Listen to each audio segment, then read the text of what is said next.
Үлкен жетістіктерге жеткен адамдардың өміріне шолу жасай отырып, мен маңызды 5 нәрсені түсіндім және бүгін сіздермен сол туралы бөлісетін боламын.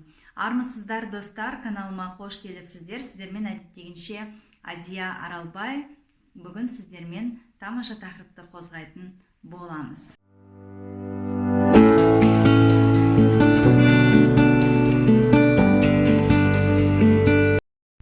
Бұл видеоны қарап отырып, көбісі ерте тұру бұл ең бірінші фактор деп ойлауы мүмкін, бірақ бұдан бұрын ең маңызды бір нәрсе ол кешке жоспар жазу екен. Яғни кешке жоспар жазған кезде таңертең ояну әлде қайда оңай екен. Мен бұны өзім зерттеп көрдім және шын мәнінде соған көз жеткіздім. Яғни біз кешке жатар алдында әр сағатымызды жоспарлап қоятын болсақ, нақты не істейтінімізді жоспарлайтын болсақ, біріншіден біз ерте ояна аламыз және бізде мықты дисциплина пайда болады. Және келесі күні ашуланып, ойдағы нәрселеріңізді жасай алмау деген нәрсе, яғни проблема болмайды. Және маған бұл өте қатты ұнады. Яғни біз отбасымызбен қазір кешке жатар алдында міндетті түрде жаңағы үстелге отырып, круглый стол дейді ғой, соған отырып міндетті түрде ертең кімнің қандай пландары бар, әсіресе демалыс алды бұны жасаған өте жақсы. Сол кезде келесі күні әркім өзінің қалаған жасағысы келіп, көңіл күйін бір-біріне бұзбайтын болады. Бұл бір жағынан сол отбасында тек қана жетістікке ғана емес, сонымен қатар бір-бірін түсінуге өте жақсы әсер етеді.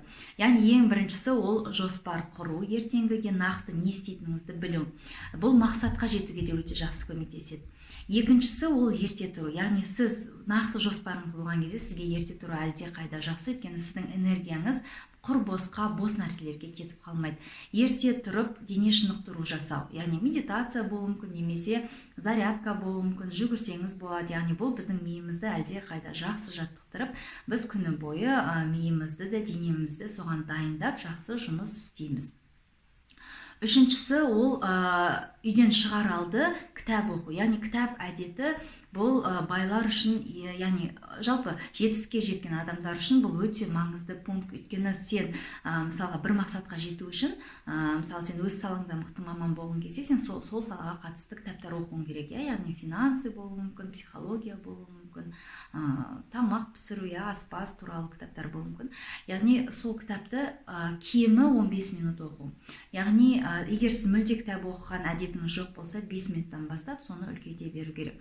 15 минут кітап оқып шыққан кезде сіздің біліміңіз бүгінге бір қадам болса да үлкейеді, көбейеді. Өйткені білімнің барлығы кітапта. Бұл ең маңызды үшінші фактор. Яғни бұл жердегі факторлардың барлығы маңызды. Әр фактордың өзінің әр пункттың өзінің бір маңыздылығы бар.